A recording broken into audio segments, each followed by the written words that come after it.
Hello and welcome back to Seagulls Central. Thank you so much for tuning into the channel again. And if you're listening on the podcast, thank you so much for putting me on again today and coming along for another episode. I really appreciate you getting involved. If you've enjoyed the channel so far and you're not already subscribed, please hit the subscribe button wherever you're watching this or wherever you're listening to this, and you'll be able to see all of my videos, see all of my podcasts, and get them in your feed as soon as I post them. And I really appreciate all you guys who've liked, commented, subscribed. It really helps me a lot and I appreciate it a lot. So what I want to do is just a quicker video today, a shorter one, before we kind of come back on the weekend to review the Chelsea game in the FA Cup, to kind of reflect on the January transfer window, which obviously, to quote the old phrase, slammed shut on Monday night, with Brighton making a few signings in the January transfer window, perhaps not as many as some fans would have liked. But actually, deadline day specifically saw a lot of outgoings for the Albion and saw one incoming. And it leaves us in a position, it leaves us in a different position to when we started. And I think what I'm going to try and do now is just dig into whether it's kind of a net positive or a net negative on where we are for the rest of the season in terms of the strength of our squad, the balance of our squad, and kind of how that kind of takes us into the second half of the season. Because I think, there's certainly been a lot of talk around kind of whether this window has been positive for Brighton. Now, as we all know, January is notoriously a difficult window to operate in, difficult one to get your deals across the line. And it didn't sound like really that Brighton were going into this window kind of desperate for certain signings, certain positions. Sometimes before a window you hear real rumours about Brighton wanting certain positions or wanting certain players. We didn't really hear much of that. The general consensus I guess amongst us fans was that we probably wanted a centre-half and we wanted a right-back or maybe a left-back to kind of help us in the second half of the season. Obviously, the left-back being a position which right now is quite a crucial position in terms of injuries and stuff. Brighton are suffering with injuries, so it would have felt like, keeping our squad quite boosted and kind of adding to the squad and the positions that we need would have been what we need. However, it didn't transpire fully that way. Brighton were able to bring in a centre-half, but actually brought in a striker, Stefanos Tsimas. The Greek lad has come in from Nuremberg. Now, we'll get into what we think about all of that, given the outgoings as well with Evan Ferguson. But when you think about it on paper, a centre-half, a striker, and then obviously Diego Gomez coming in as a central midfielder at the start of the window, how do we feel about things? Now, if Brighton had, let's say, everyone in the squad, everyone who we'd had before, everything had stayed the same, it was the exact same squad, and we'd had added those three players, I would say, actually, that's a pretty decent window. And as far as January goes, I'd say it's a very good window by January standards. Ideally, we might have liked a fullback. We would have liked a right or left back. But actually, given the kind of market and the climate, it's understandable it's a difficult deal to do. However, I think the thing that's kind of making me struggle to fully commit to that kind of judgment is related to the outgoings. Not only the quality of outgoings, but also the kind of quantity of outgoings. On deadline day particularly, we saw a real swathe of academy departures. Now, you can argue that you obviously need to, you need to make a judgment on certain players at a certain point. And actually, if you've got lots of academy players perhaps out of contract in the next 6 months to a year, 18 months, and you don't see them coming into the first team, because let's be honest, the vast majority of academy players won't end up in our first team.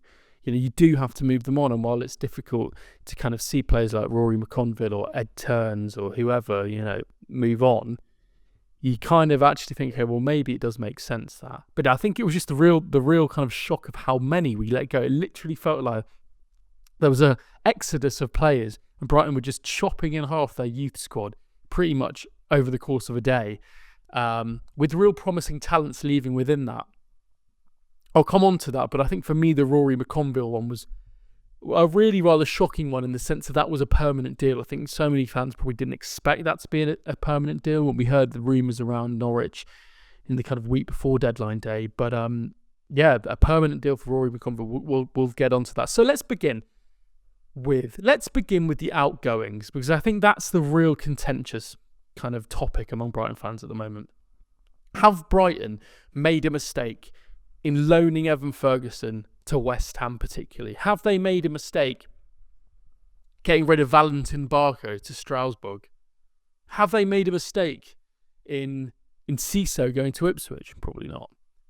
Moda leaving, is there a mistake there? McConville leaving, is there a mistake there? The quantity of these departures, are Brighton being a bit too, much in what they're doing? The weird thing for me is kind of seeing Ferguson in that West Ham shirt. The videos that West Ham have put out, the content they've put out around Ferguson, show how delighted they are to have him, but also how actually delighted he looks to be there. Obviously, doing what his favourite celebration was with the old, Hammers hand gesture, and I just feel that's already going to come back to bite us. I've spoken about it in another video, which, you can find on my channel, about the real reasons why I don't want Evan Ferguson to have gone on that West Ham loan. But I do find it a bit baffling. It does raise the question to me, is there more to this than meets the eye? Obviously, I guess Ferguson is on a long-term contract, 5 years really remaining, 4 years remaining on his contract by the end of his West Ham loan.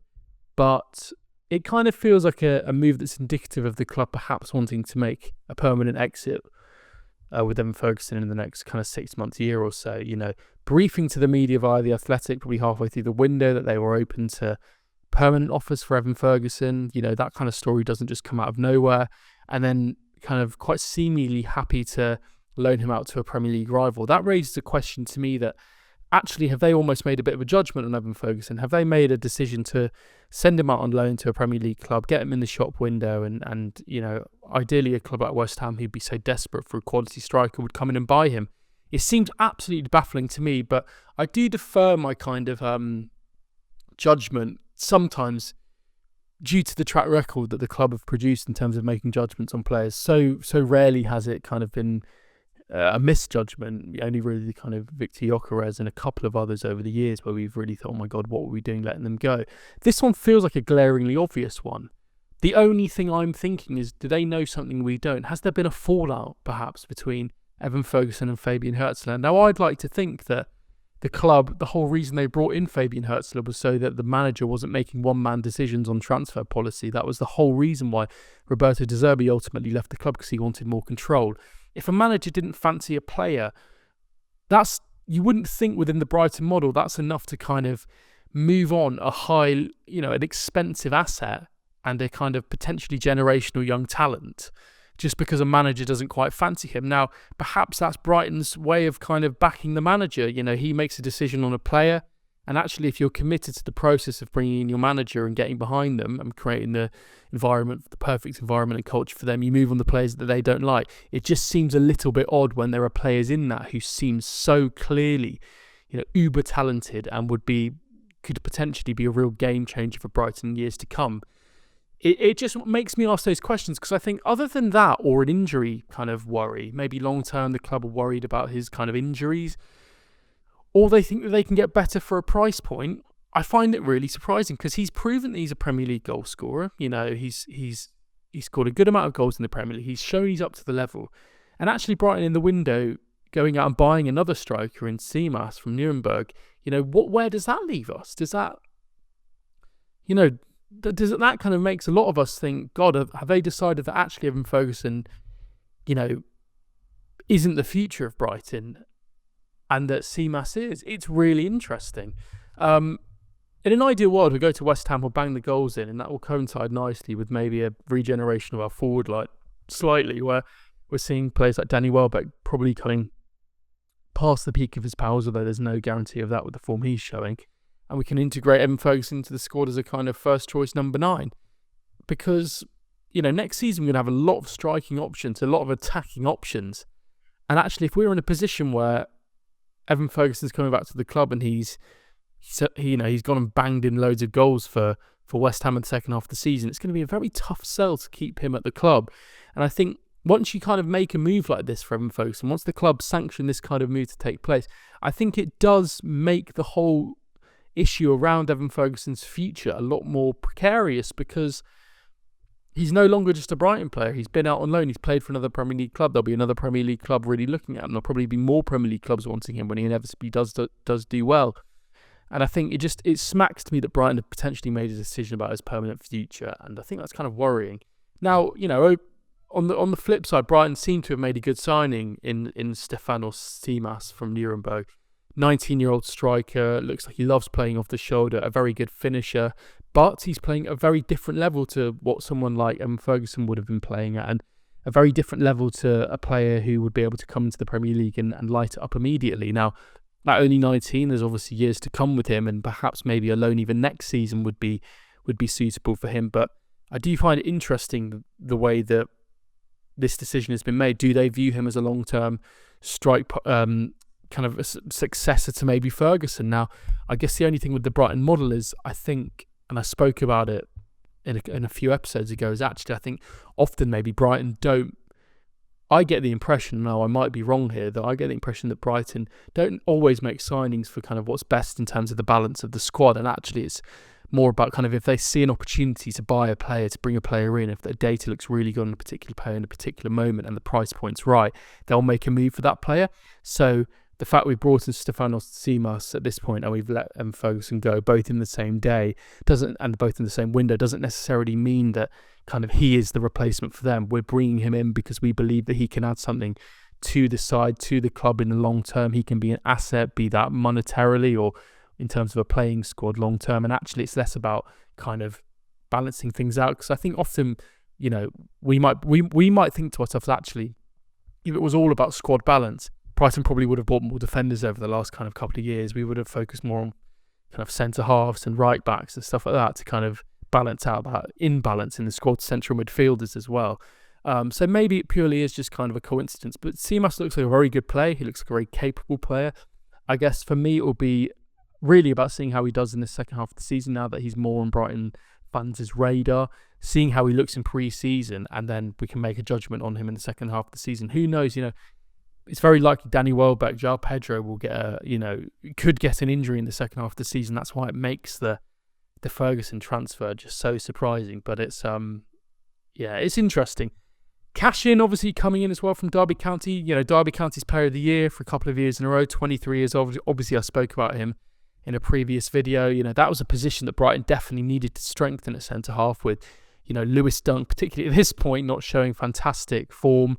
And really be in a position where we're probably going to make some changes, I imagine, in the summer with Adam Webster perhaps, you know, heading for the door. We'll probably bring in another young defender as well. And I think that defence generally, particularly around centre-half, probably does need a bit of a rejuvenation. And Aaron Cashin, with the experience that he's had at Derby, captaining the side at only 23, providing that left-footed profile, which is so rare kind of in the modern game and, you know, provides added transfer value, means that we've bought a player who is ready to go now, but also hopefully ready to kind of step up and be a mainstay of that defence alongside someone like Jan-Paul van Hecke for many years to come. And, you know, I think for the second half of the season, that's a very good signing. And I think Brighton fans can take confidence from the fact that, well, firstly, we've just boosted that defence in any way, but actually we boosted it with a very good player and a player who statistically looks fantastic, aerial duels, interceptions, that kind of thing, passing out for the back. He looks like a very, very capable player.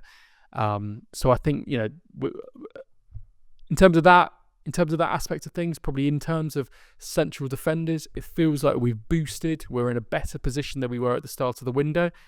I think the worry for me comes around the fact that we've let players like Barker go, we've let Ferguson go, we've let Enciso go, plus so many young players. Are we undercutting ourselves a little bit? Are we selling ourselves short a little bit? You know, particularly with the Ferguson one, it just feels like we might be making a mistake there in terms of this season. Is the squad stronger now than it was at the start of the window, having lost a central midfielder in Jakob Moder, Ferguson as a striker, Enciso as a number 10, McConville as a centre-half? Obviously, we've brought Cashin in, but with McConville dropping out and going on loan to Norwich, which, by the way, is a fantastic move for him. You know, as a young player, but actually, you know, getting £1 million for a player who's never played in the Premier League for Brighton is a fantastic move. But actually, as the under-21s and under-18s captain and a Northern Ireland international, you know, it felt like he could have been a player who could have burst in, but perhaps he was made clear to him that actually, with someone like Aaron Cashin coming in and probably Brighton making kind of further recruitments in the summer in terms of young players. Obviously, they were looking at Vitor Reis, who ended up going to Man City. Perhaps he felt his opportunity wasn't there. I think this season, my ultimate assessment is that Brighton are going to have to probably get through the second half of the season, hope that the injuries kind of resolve themselves and that we don't have too many massive injuries. And actually, having a player like Aaron Cashin to support us in the second half of the season will be very important for that defence. Bringing Diego Gomez as a central midfielder will be important, but we can't ultimately rely on these players hitting the ground running immediately. We know how difficult it is with the transfer window. But I think it's really going to be about doing what we can now, getting that squad back to full fitness, and then kind of reassessing in the summer, backing Fabian Hurzeler, or making the decision on Fabian Hurzeler's future, and really just taking it from there. My assessment overall is that Brighton are probably in a slightly weaker position in terms of squad strength, but actually going into the second half of the season, with injuries coming back, with players coming back, with maybe using young players as well, we do have a very good squad, and it's really just going to be around that defence. So it's an interesting one.